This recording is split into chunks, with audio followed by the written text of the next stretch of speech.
Hey everyone, this is Pete, and welcome back to Atari A to Z, a series of short playthroughs of Atari 8-bit games, some which I grew up with and some which are new to me.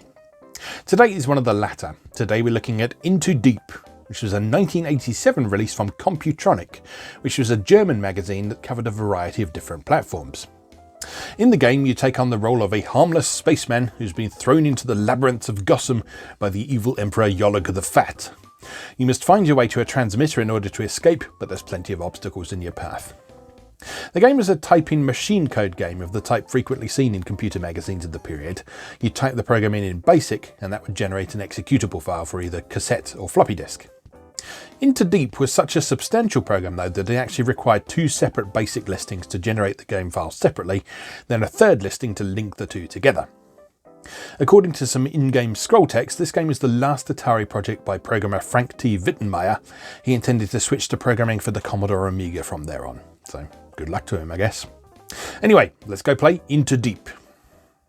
Okay, here we are with Into Deep by Frank T. what was his name? Wittenmeyer, for the magazine I mentioned in the intro that I've forgotten the name of. I'm just going to open the curtains a bit because let a little bit of light in so I'm not sitting here completely in the dark.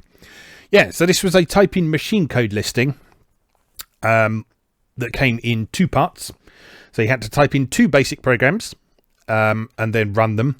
And then that would create either a bootable disk or cassette that you could run this game from.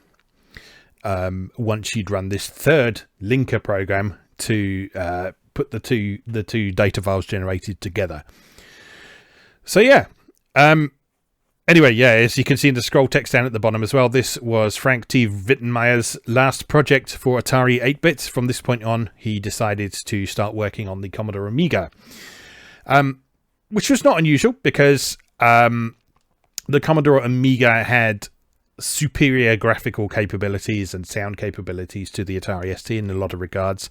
ST was slightly better for things like 3D graphics and stuff because of its slightly faster processor, but if you wanted to do like sprite based stuff and bitmap based stuff and scrolling, sort of really technically impressive stuff in 2D, then the Amiga was the place to be. So it's not surprising that people who previously worked on the 8-bit made the jump to the Amiga in a lot of cases. Not to say the ST is bad. You know how much I love the ST. I mean, there's a whole Atari ST A to Z series here. I'm just saying, I get it.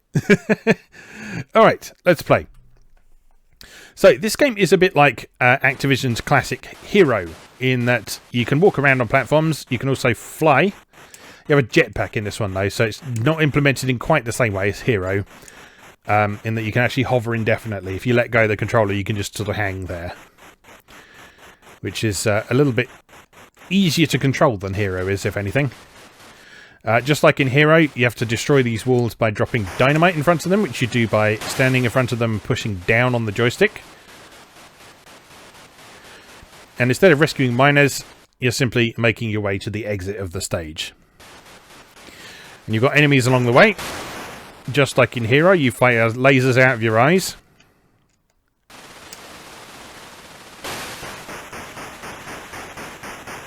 And you get points for shooting things, and you lose lives if you do not shoot them. Or if you walk into them, I should say. We have multiple routes, just like in H.E.R.O. Inevitably with something nasty off the edge of the screen. If you take the wrong route.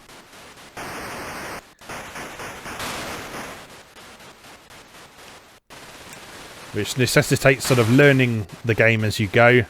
Coming back to it, repeatedly playing it, and memorizing as much of it as you can. There are a few differences to H.E.R.O, though. There doesn't appear to be any limit on how much dynamite you can use. Because it doesn't give you a bonus at the end of the stage for how much dynamite you've got left. There's no time limit or anything like in H.E.R.O either. Oh, that's interesting. That's something a bit different to what we see in H.E.R.O hazard-wise.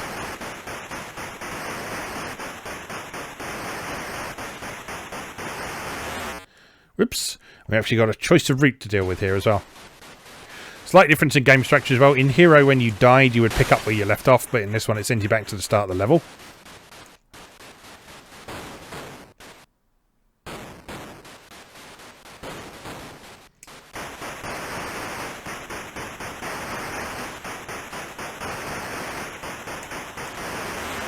Oh, that's tricky. That's really awkwardly positioned, actually. Maybe we just have to get past him. Watch out for these things.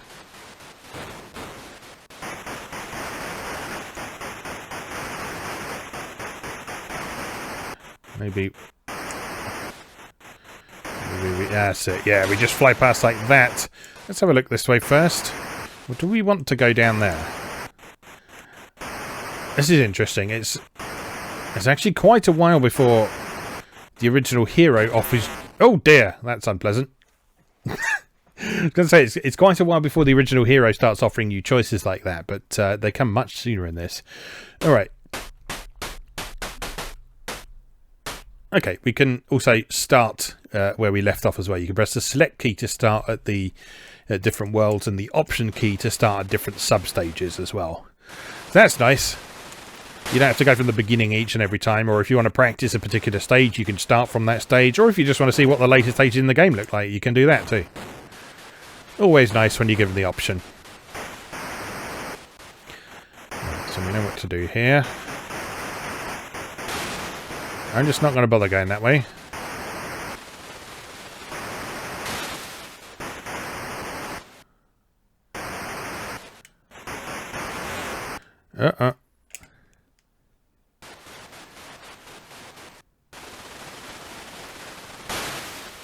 There's something so specifically 8-bit.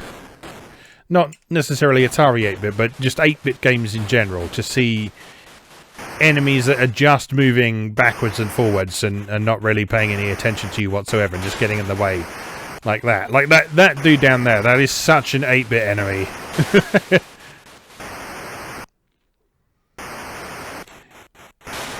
I just associate that with like, oh,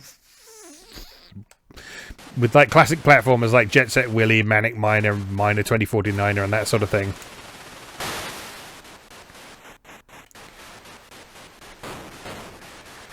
And just any time I see an enemy behaving like that in a 2D game, it just makes me think, the 8-bit era, how I love it.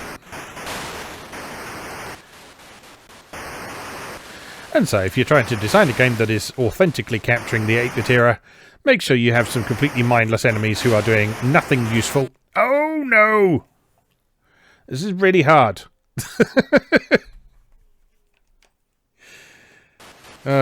Some might say I'm in too deep.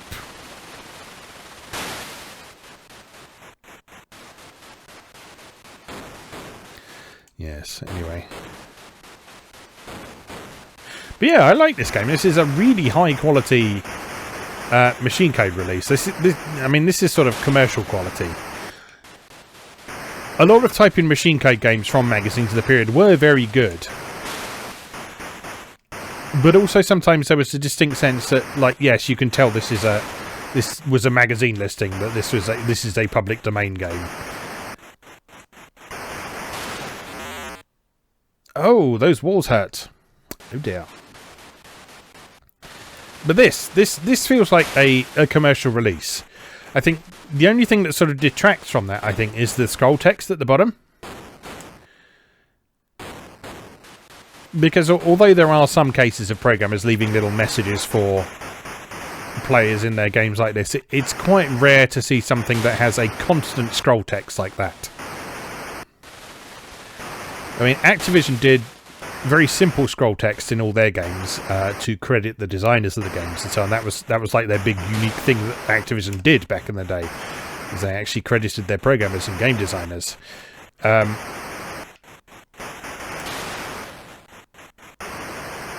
But yeah, there was certainly no instances on programmers going, well, sorry, it's been nice, but I'm off to go and program for the Commodore Amiga now.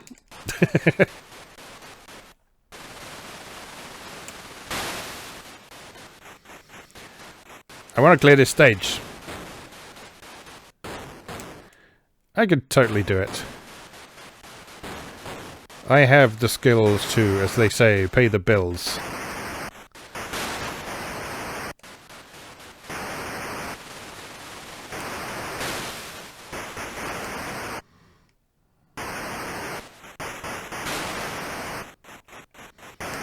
Or maybe I don't, but whatever. It's fun to try, isn't it? Right, you, Captain 8-Bit. You go there. Ooh, you... I'm gonna blast you out of the way. Very nice. And this horrible little bugger... Oh, he didn't die. He didn't die when I shot him. Unacceptable. Try again.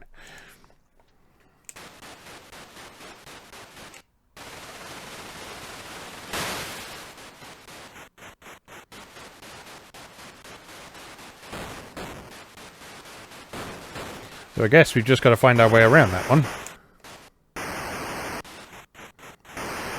Trial and error, trial and error. We all love a bit of trial and error.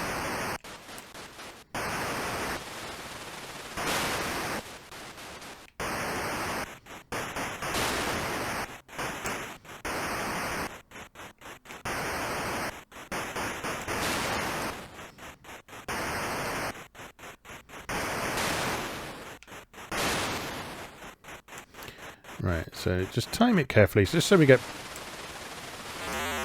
Oh! Piss! Because of course the dynamite kills you as well. Because why wouldn't it? It is dynamite after all.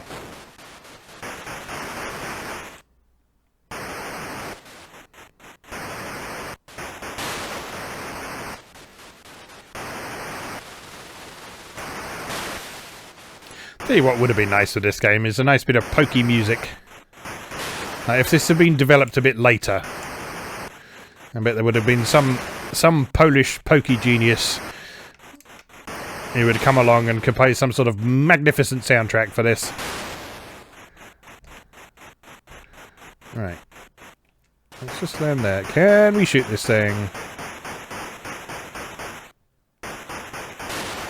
Oh, you can. Okay, I just fucked it up last time, apparently. There we go. Right. Onward!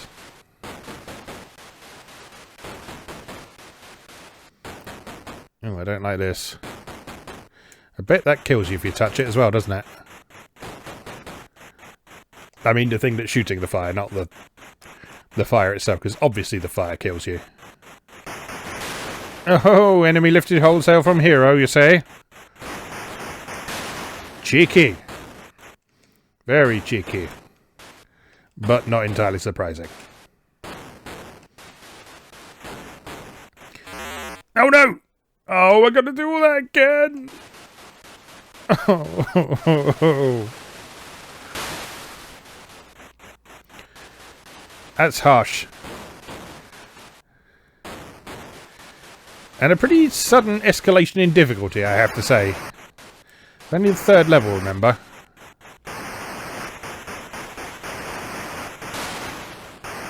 Let's try going this way.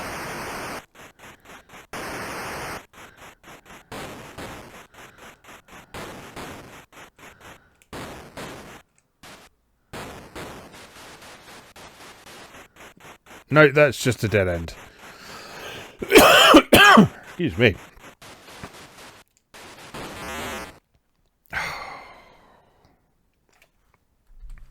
This game is mean.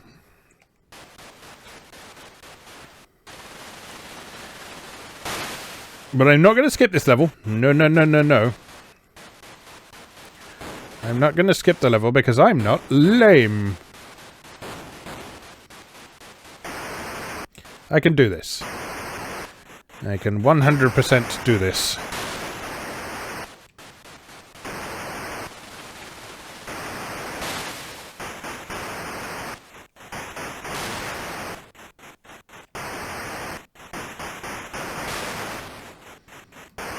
Alright, carefully down here.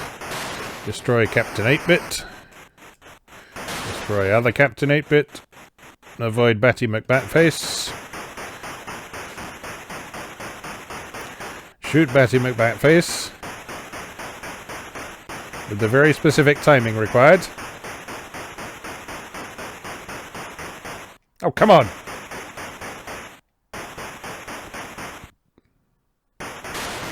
Gotcha. Right.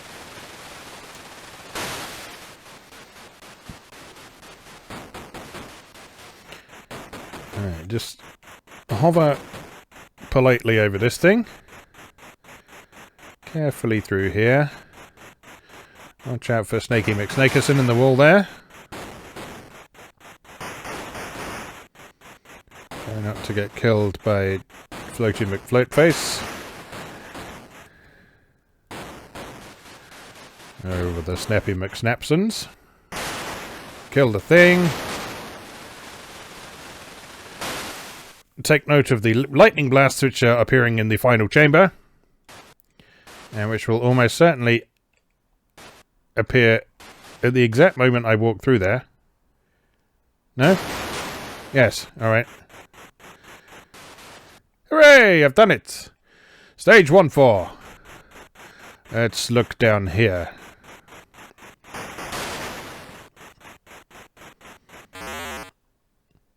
That's rude. I was about to say, in terms of stage design, this is a bit more interesting than H.E.R.O, but then it also does a few occasional bullshit things like that, where you just go off the screen and immediately run into an enemy or a fatal block or something like that, and that's not very good, but... Oh! No. No, no, no.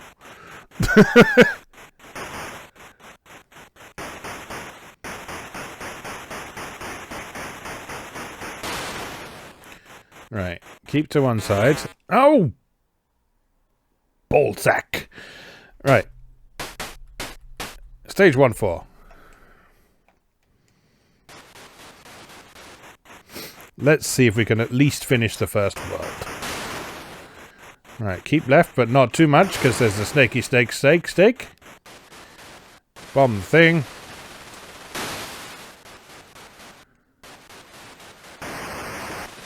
Proceed on our way. Yeah, in terms of the maps being sort of more interesting to explore, yes, they are better than H.E.R.O in that regard. But then certain aspects, like going back to the start of the level every time you die, are not super compatible with that style of stage design. And trial and error and memorization is all very well and good, but like when it's running into something that you simply couldn't see, something that you had no way of knowing beforehand, then that's not amazing. But well, as I say, type in listing. You can forgive certain things about it. All right, another go. Down we go. Shoot the thing, avoid the lightning, avoid the snake, blow up the thing.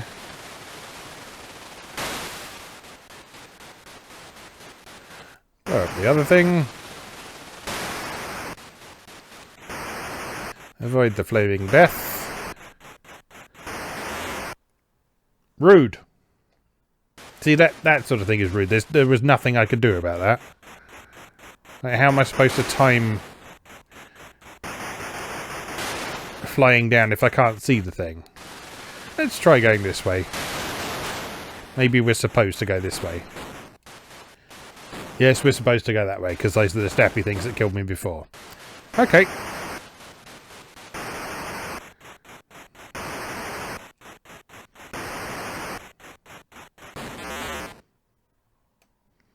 Alright, okay.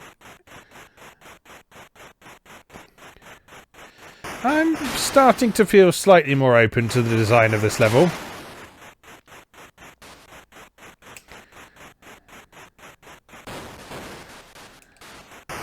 The idea that if you encounter bullshit, there's a better way you can go. That sort of works a bit better than just... oh, if you walk off the side of this screen, you're going to die.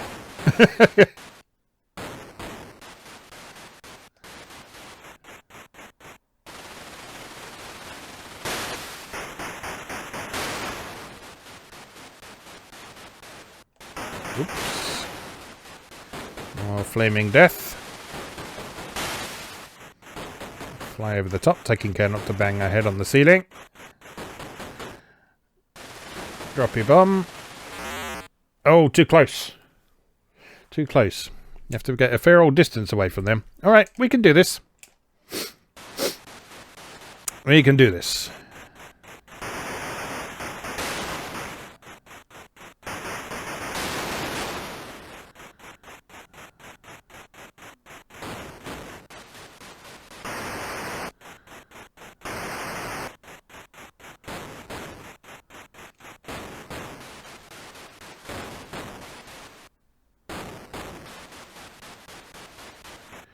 And drop the bomb. Move out of the way. I thought I was too close there for a moment, but I was not. Careful of that thing. Blow that thing up.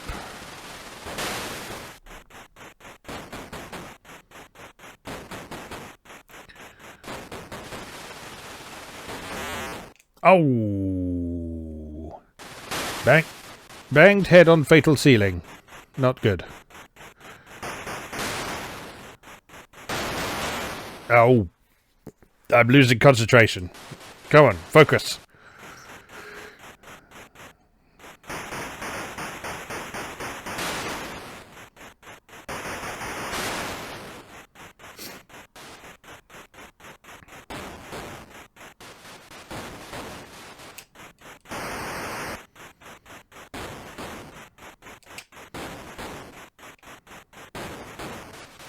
Right, I've got this. Got this. I've 100% got this. It's all gonna be fine.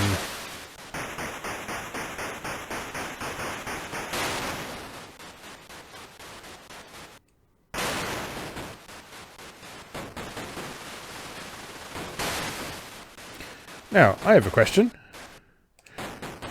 Can we dynamite that thing? You cannot. Because of course you can't. That would make life much too easy for you, wouldn't it? There we go. Perfectly executed.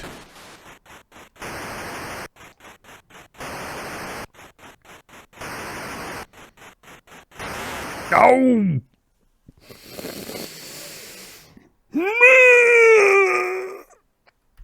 One more go.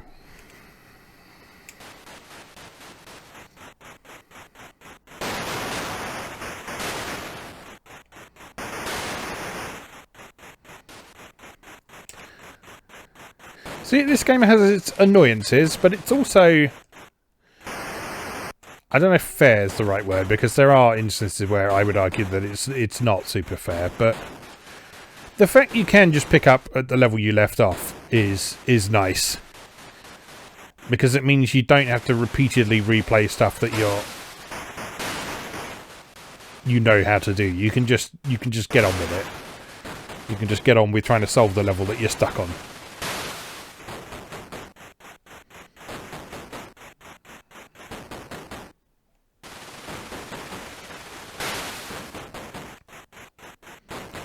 It's one of those games where score really isn't important. It's your actual progress through the game that's your real measurement of how good you are at it, I guess.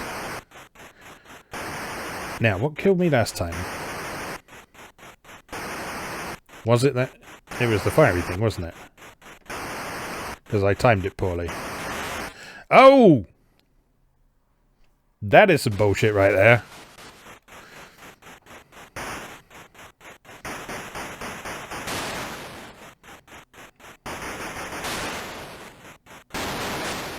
But again, I'll know for next time. Trial and error. It's like Dark Souls. I joke, it is actually kind of like Dark Souls.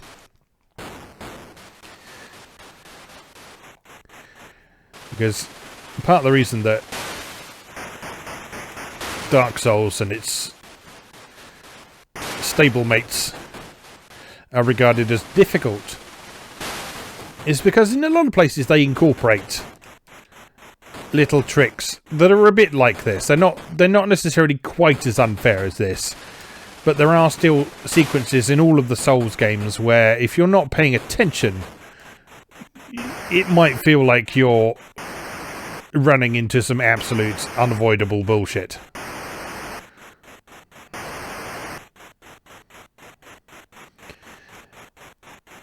where if you didn't know about what was going to happen beforehand, you'd get killed through what would feel like no fault of your own.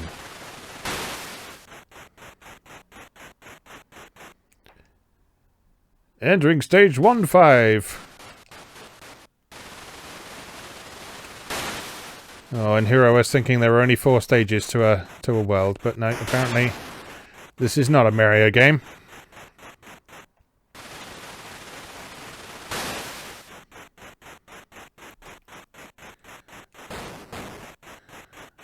Okay, this is straightforward enough so far.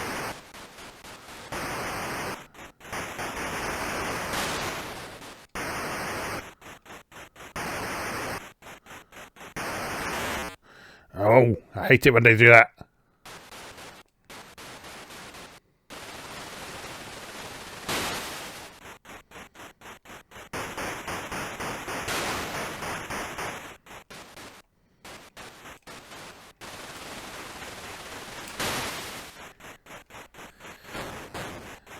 But yeah, like I say, I have my complaints about this game, but on the whole, I like it a lot. I would have been very, very pleased with this if I had typed it in and saved it to a disc. It would have been one that, as a kid, I would have probably made a custom label for. That was always a sign of the machine code games I'd typed in that I was really enamored with, because I would make my own labels for them. And I would draw little pictures on them. I remember doing that for Munchie Madness from page 6. Which, for a long time was regarded as one of the best type-in listings that magazine had ever put out. Ow! You have to laugh, don't you?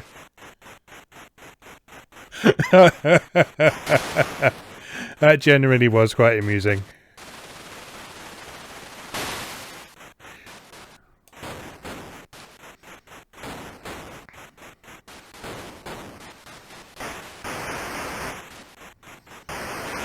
Oh, bollocks.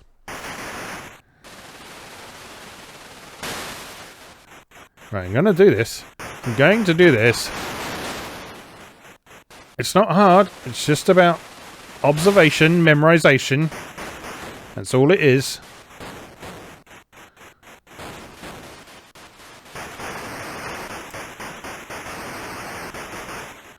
Shoot the stupid bouncy thing. Hover over the nasty dragon head thing. Don't go... Oh, why do you do this to me? Again.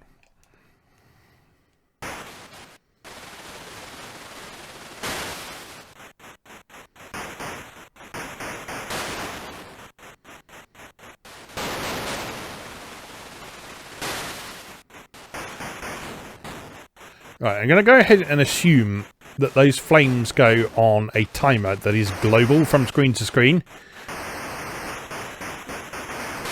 So if you time moving off this screen with when the flames aren't happening, you should be safe on the next one. In theory.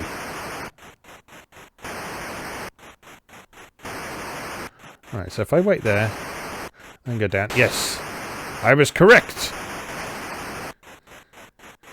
Hey, look at me figuring out game mechanics left and right. Ooh. Nasty. One of these pits is going to have death at the bottom of it, isn't it? No. It's just 2 alternate routes. I want 3 different possible ways to go. No! Oh.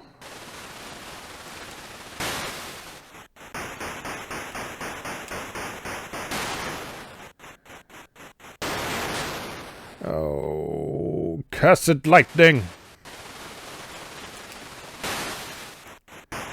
I will defeat you, stage 1-5.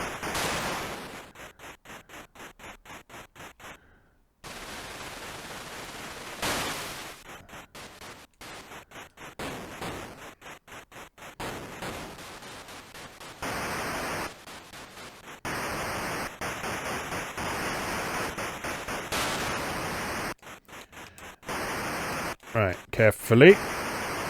Through there. Wait here.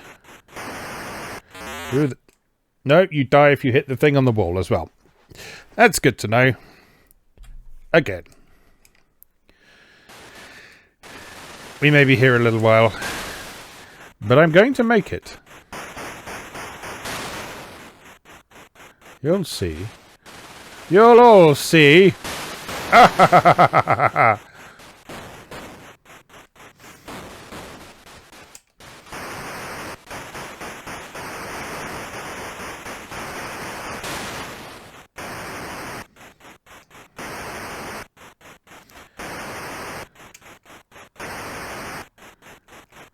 There we go.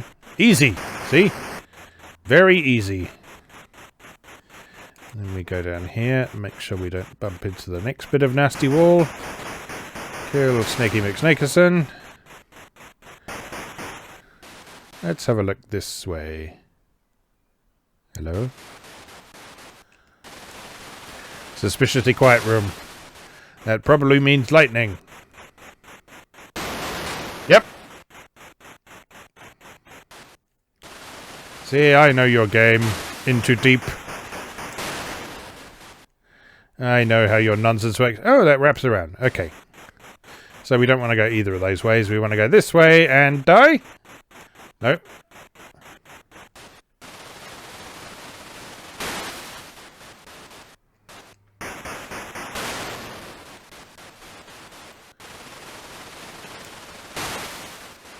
Don't lightning me. No, Jesus Christ. I thought, no, there can't possibly be lightning in that little bit there. But there was.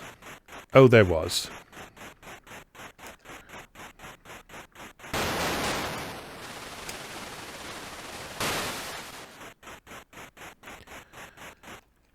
Oh, 1-6. Are you kidding me? Are you actually kidding me? Well, I've made my commitment.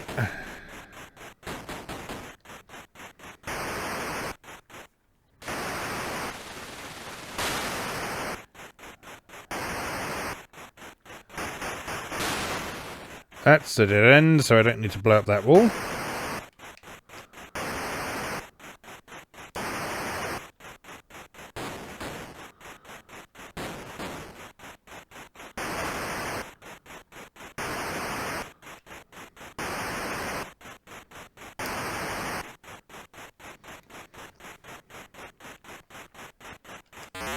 Oh, damn it. I was going alright until then. That was less alright.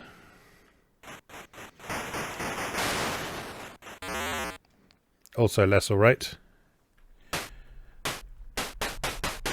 Right, it does look like there are 6 stages in each world. So this really is the last one.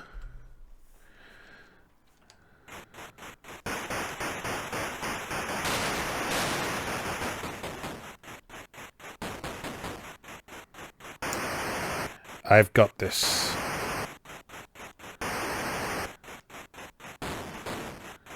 I have 100% got this.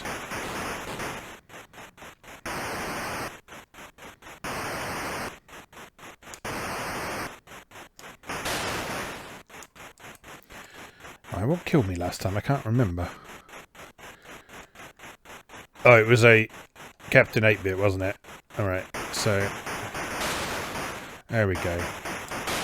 You do seem to have a very, very brief window of invincibility when you enter a new screen, so...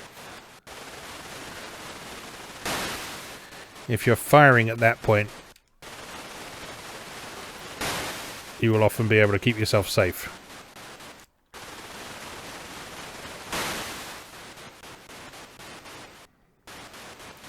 Oh, and there's the exit. Which means that there will be lightning in this room, doesn't it? No. No, what are you doing to me? You said there were only 6, and now there's 7!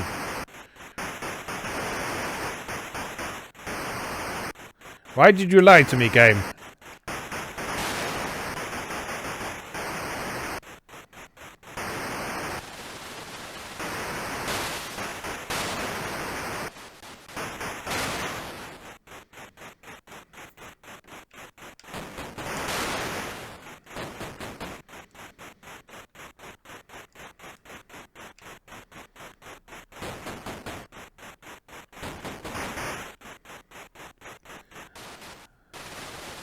Alright, this one hasn't been too bad so far. Famous last words, I know.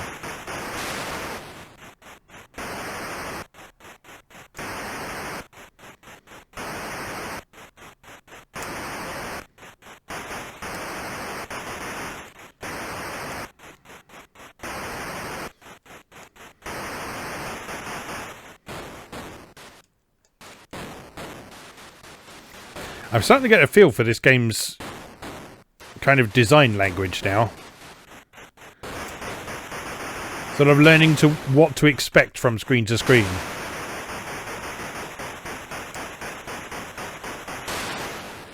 I wonder if that was an intentional part of the design or something that just sort of happens as you work your way through it. Either way, it's always a nice feeling when you experience something like that, when you think, okay, yeah, I get this game now, I get what this is doing. Right.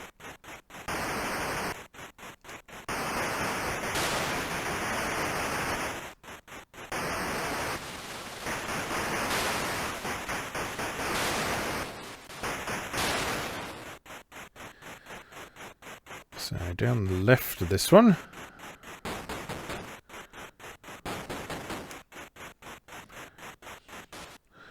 Avoid the walls and drop the thing there.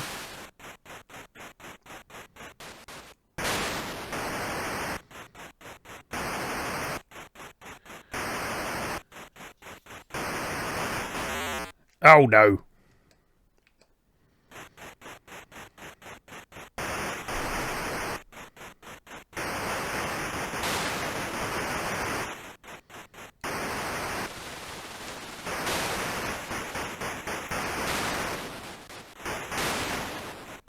So I wonder if those sprites always start in the same place. That's the thing that you'll need to know in order to be able to enter one of those screens safely. So like if I enter on the right of the screen, will Captain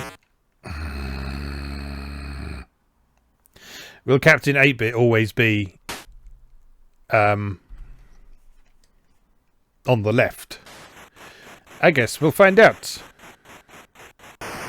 This has been a much longer journey than I thought it was going to be, but you know, and I'm enjoying myself in a weird sort of way.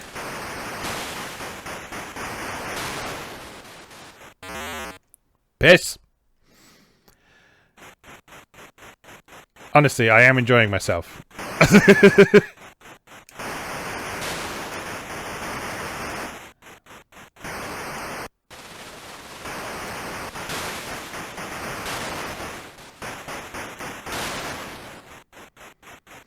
Right, it looks like the sprite movement patterns reset every time you enter the screen, so I think I might be onto something with my strategy.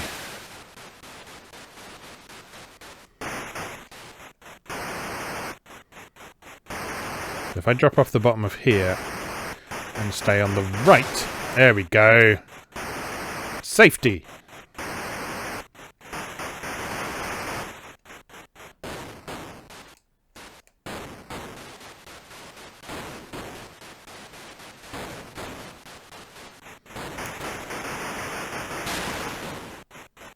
See what I mean? There is some bullshit in this game, but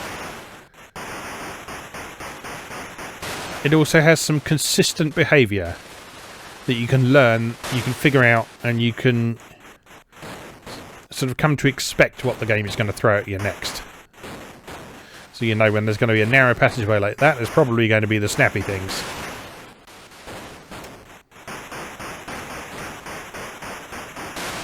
You know that Captain 8-bit always starts on the right, so on the left rather, so we stay on the right.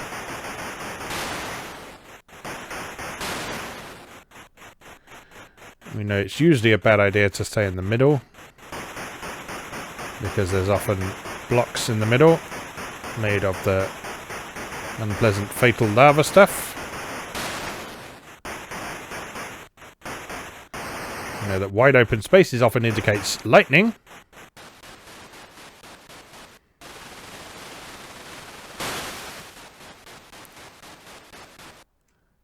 Oh, there's another one.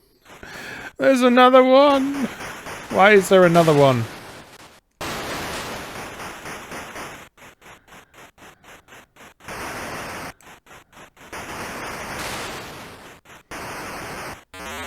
Ouch!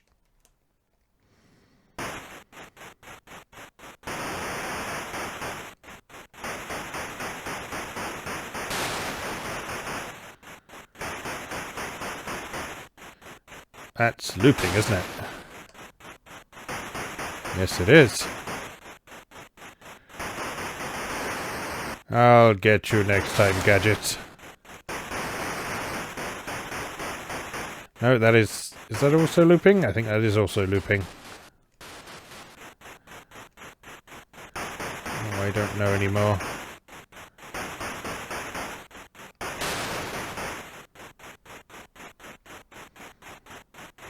Yep, definitely looping there. What about here? Okay.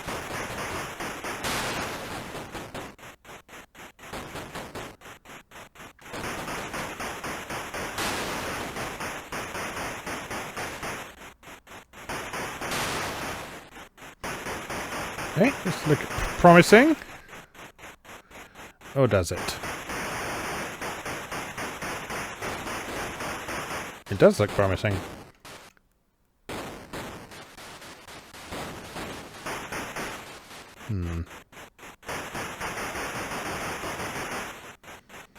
Loopy loop loop loop.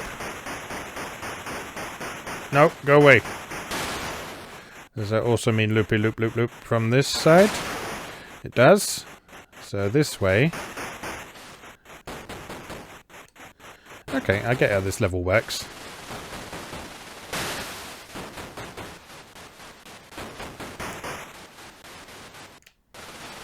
You just keep trying directions until you don't loop, I guess.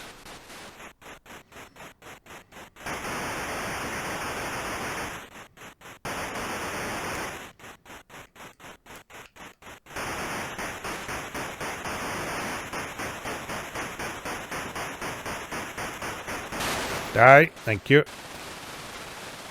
We want left or right? Let's find out. We want right, but I'll destroy that anyway.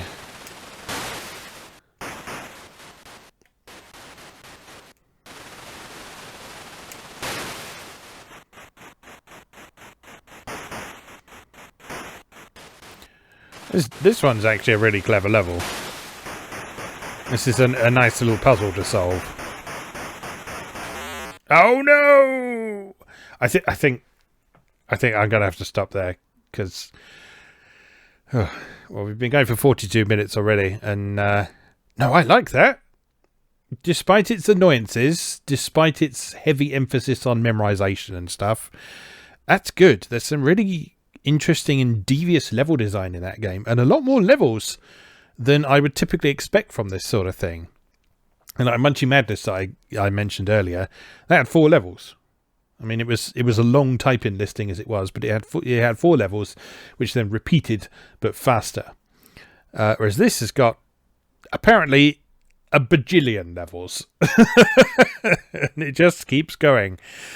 But no, I'm really impressed with that, with the overall sort of sense of design of that, and the understanding of game mechanics, and establishing a language with which the game communicates with the player. Yeah, really good effort, and it would be interesting to see how Frank T.